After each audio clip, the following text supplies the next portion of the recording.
हम डिस्कस कर रहे हैं Wien's displacement law. This is also very important law, and this is related with the total energy radiated by a black body. Clear? जैसे हमने Stephen's law में भी देखा था कि जो एनर्जी रेडिएट होती है पर यूनिट एरिया पर यूनिट टाइम, तो that depends upon the temperature. तो वो डिपेंडेंसी जो थी वो टेम्परेचर के रिस्पेक्ट में थी.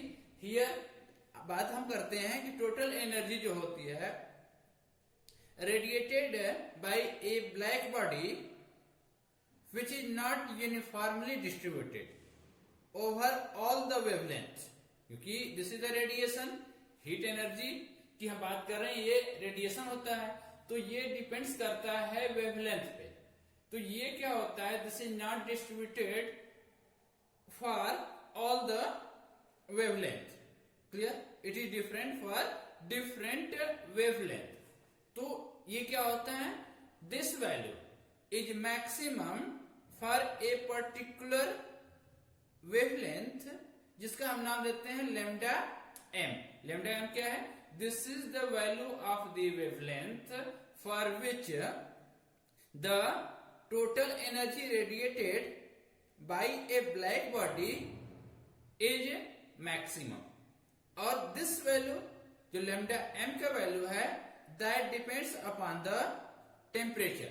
और टेम्परेचर पे कैसे डिपेंड करता है कि it is inversely proportional to the temperature. Means if we increase the temperature, तो जो लेमडा एम है वेवलेंथ का वैल्यू है दैट इज डिक्रीजिंग, और इफ टेम्परेचर इंक्रीजिंग तो that decreasing, if temperature decreasing तो दैट विल इंक्रीजेज. तो इनका स्टेटमेंट हम देख लेते हैं कि what is the Wien displacement law. This displacement law relates the wavelength lambda m. This means the value of wavelength for which total heat energy radiated is maximum. Clear? So that lambda m is how related with the temperature that is given by Wien displacement law. तो सबसे पहले हम इसका statement लिख लेते हैं कि Wien displacement law states that this law states that this law states that this law states that ये क्या बता रहा है, states that the wavelength lambda m, the wavelength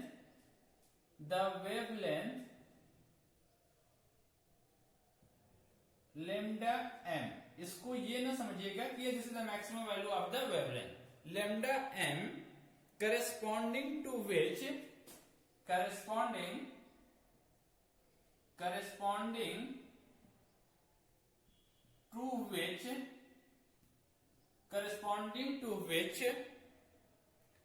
the energy radiated by या the energy emitted by the energy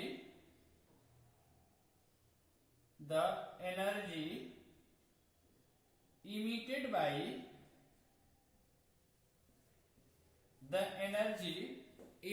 by a black body is maximum by a black body is maximum. मतलब lambda m क्या है, this is the value of wavelength for which the energy emitted, radiation emitted by a black body is maximum, is inversely proportional to the absolute temperature T. Is inversely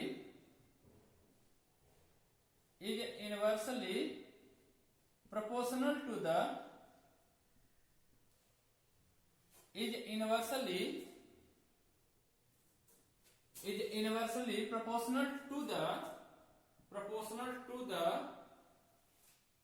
absolute temperature T, absolute temperature capital T.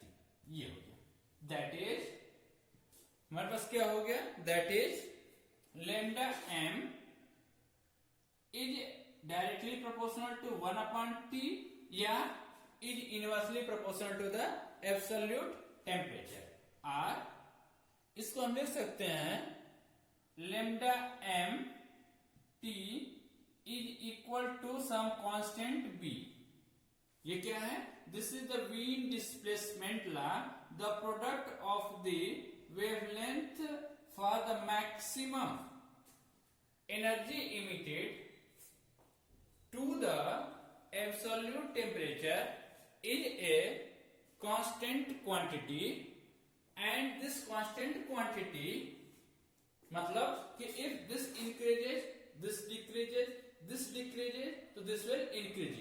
So this is equal to a constant quantity B, where B is known as Wien's constant, where constant B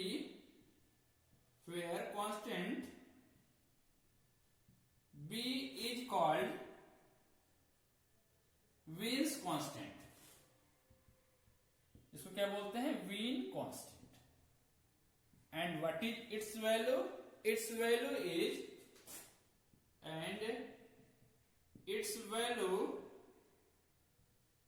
how much? Its value is 2.9 into 10 to power -3 into lambda M meter, और ये क्या हो जाएगा? Kelvin. Unit देख लीजिए, meter kelvin.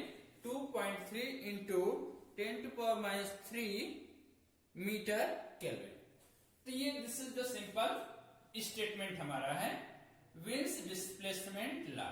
अब इससे related हमें कुछ इलस्ट्रेशंस हैं, इलस्ट्रेशंस का देख लेते हैं थोड़ा सा।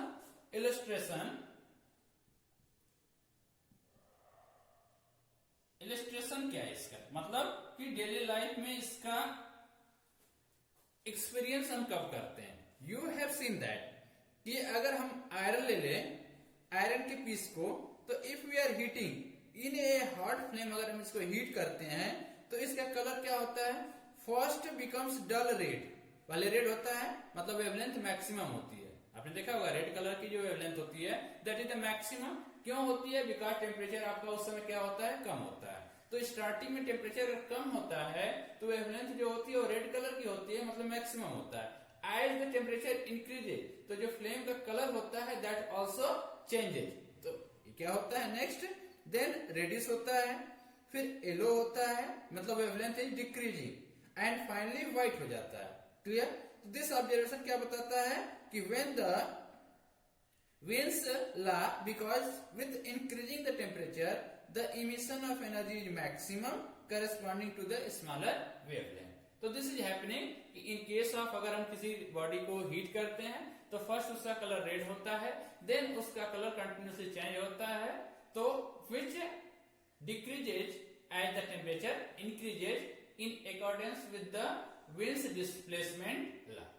तो this way we are proving that कि wind displacement law is correct. Clear? अब हम अगर इसका इंपॉर्टेंस क्या है इसकी भी थोड़ी डिस्कस अगर कर लें तो विंस लॉ क्या होता है? This is used. इसकी इंपॉर्टेंस भी हम देख लेते हैं। इलस्ट्रेशन तो हमने समझ लिया, इसका इंपॉर्टेंस देख लेते हैं। What is the importance of wins displacement law? इसका इंपॉर्टेंस क्या है कि this is used to estimate the surface temperature of the moon, sun and other stars. Used to estimate temperature of moon, sun and other star. Moon, sun and other stars, इनके temperature को major करने के लिए इसका use किया जाता है। Clear?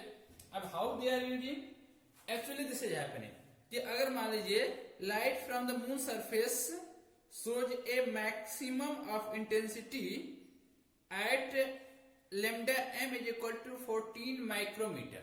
In case of अगर हम मून बात करें तो हमें मैक्सिमम जो लाइट की इंटेंसिटी मिलती है ये आपको मिलती है 14 माइक्रोमीटर के करस्पॉन्डिंग। क्लियर? तो अगर लैम्डा m अगर हमें पता हो जाए, b पता है, तो हम t का वैल्यू पता कर सकते हैं, तो temperature can be calculated. Then temperature of the surface of moon अगर हम कैलकुलेट करते हैं तो then we are getting about 2000 kelvin, 200 kelvin के आसपास का जो टेम्परेचर है वो आपके मून सरफेस का होता है। सिमिलरली अगर हम सोलर रेडिएशन की बात करें तो सोलर रेडिएशन के करस्पॉन्डिंग जो टेम्परेचर आता है उसके लिए ये तो आपके लिए मून का हो गया। अगर हम सन की केसेस में देखें तो लैम्डा एम जो हमें मिलता है बाय कैलकुलेशन देखने पे ये मिलता है 4753 एंगस्ट्रॉम पे, 4753 एंगस्ट्रॉम पे। इसके करस्पॉन्डिंग हम टेम्परेचर कैलकुलेट करते हैं तो ये आता है 606 केल्विन, अप्रोक्सीमेटली 7000 के पास में ये टेम्परेचर होता है। तो this way we can use Wien's displacement law to measure the temperature of the sun.